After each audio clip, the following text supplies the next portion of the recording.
അടിപൊളി നാടൻ രസം എങ്ങനെ തയ്യാറാക്കാമെന്ന് നോക്കാം. അതിനായി ഞാൻ ഒരു പാത്രത്തിൽ ചെറു ചൂടുവെള്ളത്തിൽ ഒരു നെല്ലിക്ക വലുപ്പത്തിൽ വാളൻപുളി കുതിർക്കാൻ വെക്കുന്നുണ്ട്. ഇനി ഒരു മിക്സിയുടെ ജാറിലോട്ട് 1 ടേബിൾ സ്പൂൺ കുരുമുളകും 1 ടീസ്പൂൺ ചെറിയ ജീരകവും 2 വറ്റൽമുളകും കൂടി ചെറുതായി ഒന്ന് ക്രഷ് ചെയ്തെടുക്കാം. ഇനി ഇതൊരു പാത്രത്തിലോട്ട് മാറ്റാം. സെയിം ജാറിൽ 5-6 ചെറിയ ഉള്ളിയും 5-6 വെളുത്തുള്ളി അല്ലിയും 2-3 ചെറിയ കഷ്ണം ഇഞ്ചിയും ചേർത്ത് ജസ്റ്റ് ഒന്ന് ചതച്ചെടുക്കാം. ഫൈനായി അരയ്ക്കേണ്ട ആവശ്യമില്ല, ജസ്റ്റ് ഒന്ന് ചതച്ചെടുത്താൽ മതിയാകും.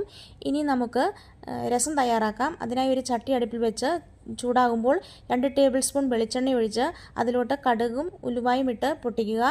അതിനുശേഷം വറ്റൽമുളകും കറിവേപ്പിലയും ഇട്ട് ചെറുതായി ഒന്ന് ഇളക്കി കൊടുക്കുക. അതിലോട്ട് തയ്യാറാക്കി വെച്ചിരിക്കുന്ന വെളുത്തുള്ളി ഇഞ്ചി ചതച്ചത് ചേർത്ത് കൊടുക്കുക. നല്ലതുപോലെ ഒന്ന് ഇളക്കുക. അതിലോട്ട്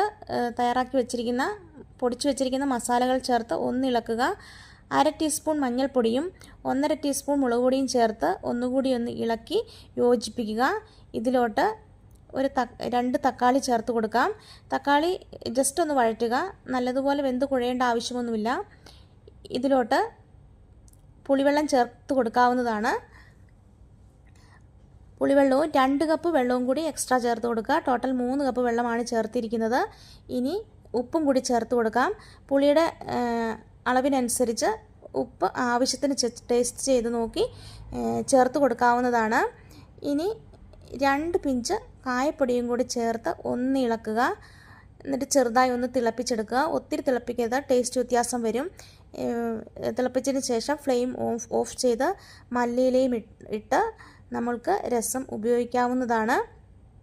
മല്ലിയില ഇടുന്നത് ഒഴിവാക്കരുത്. മല്ലിയിലയാണ് രസത്തിന് പ്രത്യേക ഫ്ലേവർ നൽകുന്നത്. എല്ലാവരും ഇതൊന്ന് തയ്യാറാക്കി നോക്കണേ.